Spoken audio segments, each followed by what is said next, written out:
people are just arguing that they're just bombers, they're just planes. Sure, it's not about that. It's about the implications right now on a more massive level that people can't quantify. You have to think of the bigger picture. Yeah. It's not just this. There's more at stake.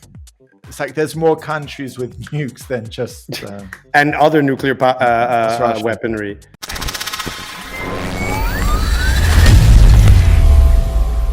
Ukraine's drone swarms obliterated Russian nuclear bombers.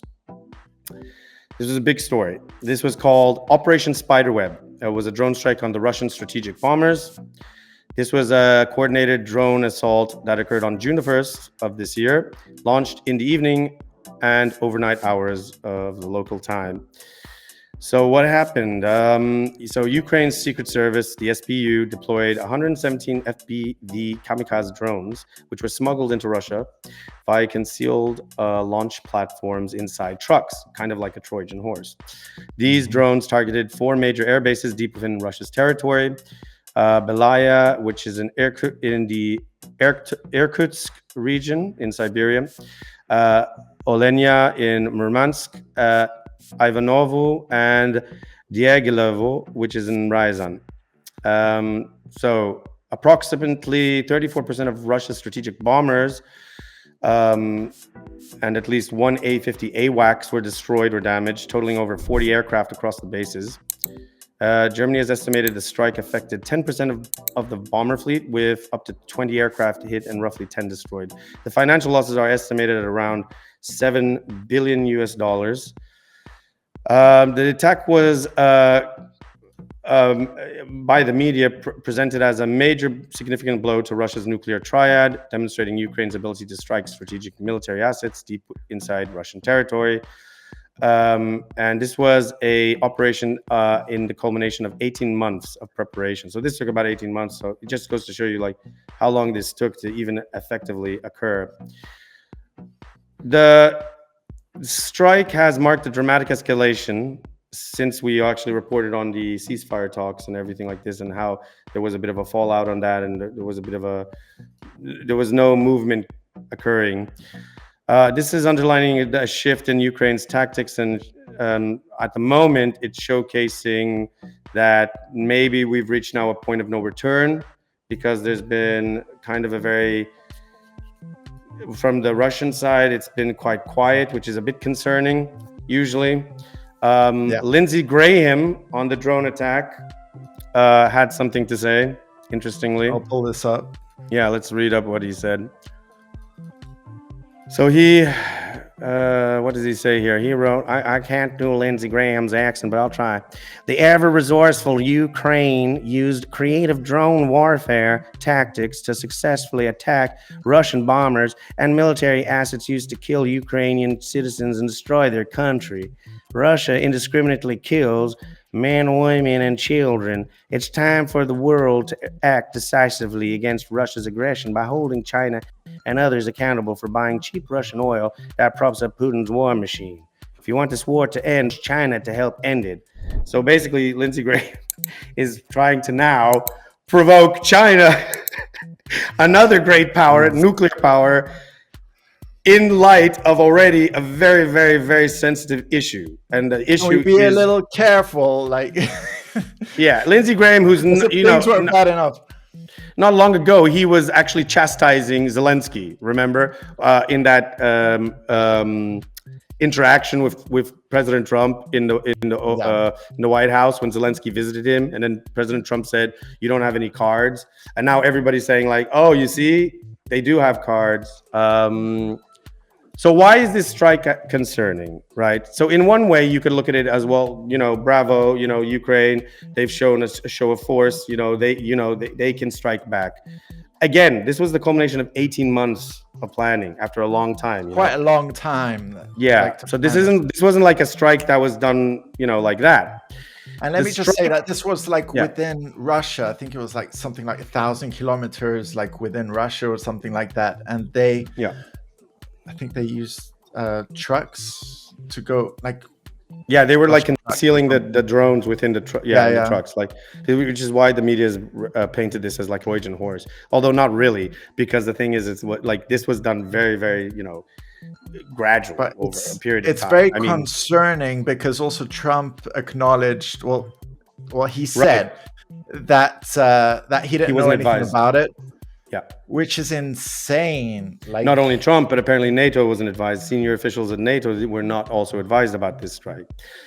Now the and problem with, Trump looked really yeah, pissed off, like, I think he because is really pissed because his because whole thing has been that he Zelensky's like wants, taking initiative, and Trump yeah, was like trying for like peace talks, like some yeah. negotiation to happen, and then you get like Zelensky just like attacking. Like he was all for defense, but what are you gonna gain from like I think you this? raise a good point here, and I think what the issue is that no one else is talking about, which is even the strike damaged and destroyed, a portion of Russia's nuclear bomber fleet, which forms part of its nuclear triad, which is the air, sea, and land-based nuclear capabilities. So obviously, for those who are not aware, Russia, alongside the other nuclear powers like the United States of America, you have Japan, you have France, you have the UK, you have China. They have obviously nuclear triad or nuclear capabilities, right? In terms of armaments. It's very concerning. This in itself basically exploits the open display for treaties. So some posts on X, which we can show, for instance, Yeah, I'll show you. suggest that Russia's bombers were visible and vulnerable because they were kept in the open to comply with strategic arms control treaties like New START, which I'll go into it in a bit later. But this requires transparency to verify the number and status of nuclear capable assets.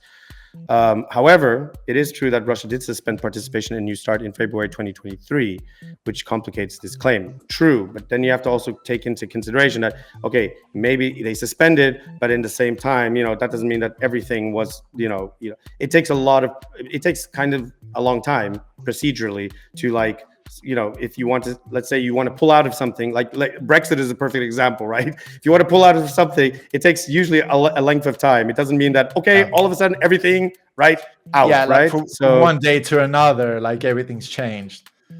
So the strike exploited this visibility, potentially prompting nuclear powers to shield such assets, which could undermine future arms control efforts. So what I see as a problem with this is that, sure, I get it, it's a strike, and you might be all celebrating, but what does this now tell the other nuclear powers?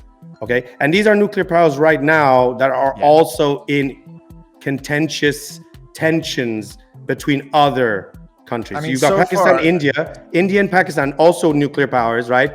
Already in an issue of contention. You got China, okay? So Lindsey Graham is provoking China right now, which is kind of crazy. Then you got the US, right? Then you got the possibility of North Korea. Then there's the possibility of Iran. But let's not even talk about that. There's Israel too. Israel, right? That's another one. France, the UK. What are they doing? They're seeing this, right? They're watching this, okay? Regardless of what side you take. And then what are they thinking now? The officials, the heads there, they're thinking, oh, so they can do this? Guess what? I'm not telling nobody now what I have. exactly.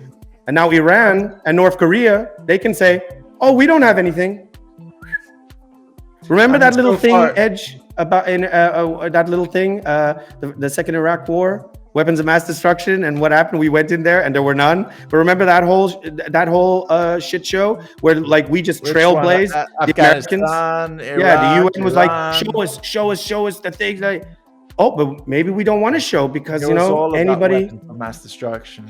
I mean, this really lays out a very bad precedent, in my opinion, right now. Yeah, and. Yeah, I just want to say, I just want to add on to that you're absolutely right. Like so far, as much as we know, countries have like declared how many or what nuclear weapons they have, or like the amount, right? Like the ranks. Like the US has the most, then it's Russia, then it's all the other countries. There's India, Pakistan, Israel, like you mentioned. And it's crazy to think like the nuclear capabilities of all the countries. Even the UK has like nuclear submarines all over the place. and even France as well. But like you said, they're going to start hiding these like official figures. Here you go. And it's very concerning for like global and national security. I sent you like here, just as an example. I'll post it. I'll share it now. Yeah, it is concerning, because I think the problem that people don't see here is that these are nuclear powers. These are countries with nuclear power. Obviously, nobody's going to talk about nukes here. It's not like guns. It's not a grenade. It's like they have nuclear submarines. They got a country.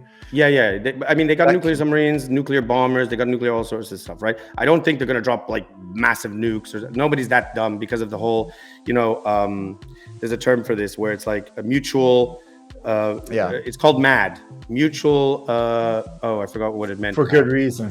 MAD. It's like when somebody launches one, somebody else does. Mutual assured destruction. Right, there you go. Yeah. So nobody's going to obviously do that. Nobody wants that. But the thing is, they still have nuclear armaments, and those things can cause a tremendous amount of destruction. Why are we messing around with this? We should be denuclearizing, which was actually in play, I think already back in the late 90s, but then everyone pulled out, and the Americans pulled out during the time of like Obama, and now it's like this is not a good look, in my opinion. How are you leading an example, especially when you're going after Iran? By the way, and this is I'm not playing defense here for Iran or anything, but it's like, how are we going after Iran or North Korea, who are wanting to increase their nuclear capabilities, right? Yeah. But you're not denuclearizing. Why don't you lead by example? Why don't you lead by example? You should lead by example.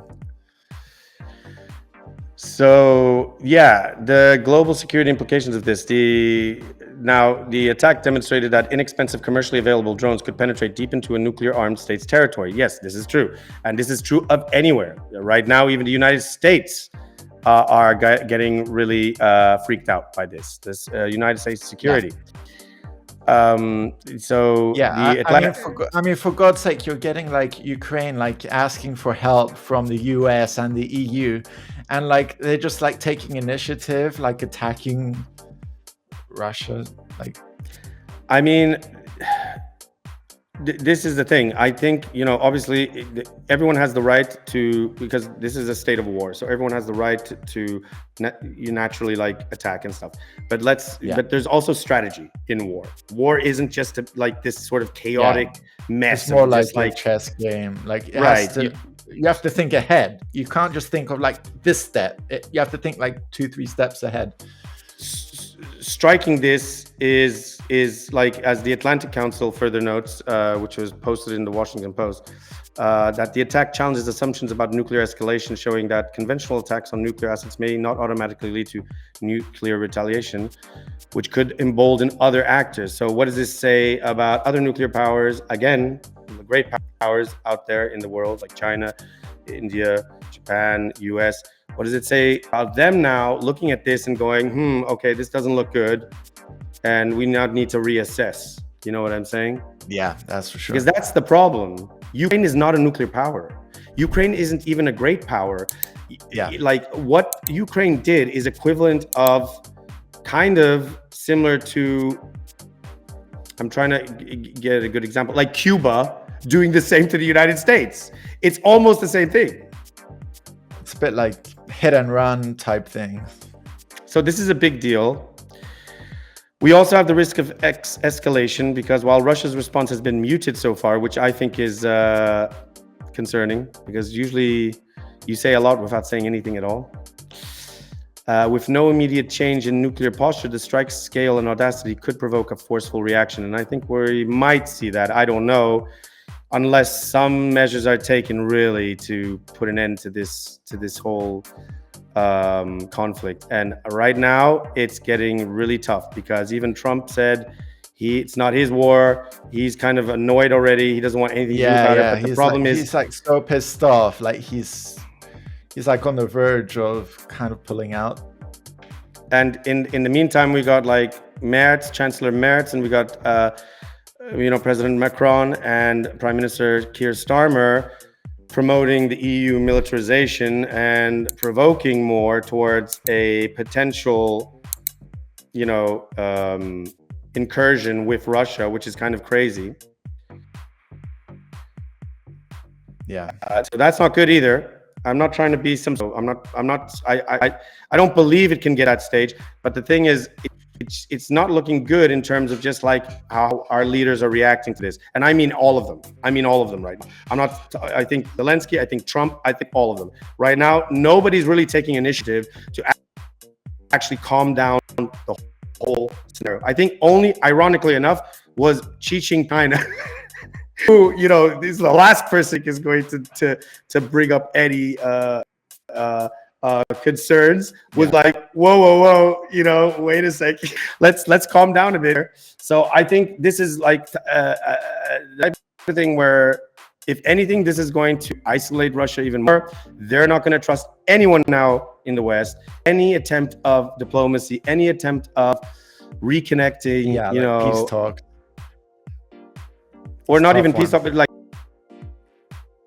also like just on a base level at less they're taken. And now, I mean, this gives like credibility for like Israel as an example, who is also a nuclear power, but they do not declare their nuclear capabilities to further conceal and I actually wonder if the States knows like the same would be for China. Same for China. Yeah. It's very concerning. I mean, just because they don't use the nukes doesn't mean they don't have them.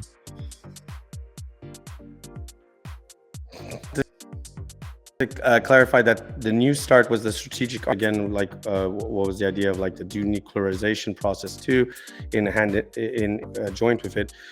And Russia suspended its participation on February 21st, 2023, citing reasons rooted in geopolitical tensions and strategic concerns. So, 2010 and extended in 2021 in Russia to limit deployed strategic nuclear warheads, missiles, bombers, with provisions for mutual inspections to ensure compliance. So again, all the argument here is like saying, well, they pulled out of it. So the point is, even if you pull out of something, it'll still take like it's a process, man, because you got like bases everywhere, everything, and it's like, it's not like, the idea would be like, okay, well, you didn't expect that, like, okay, these bombers would be, attacked. And I know people are just arguing that they're just bombers, they're just planes. Sure, it's not about that. It's about the implications right now on a more massive level that people can't quantify. You have to think of the bigger picture. Yeah. It's not just this. There's more at stake. It's like there's more countries with nukes than just... and other nuclear weaponry, what's to stop now them, like, not bothering and just doing whatever they want now?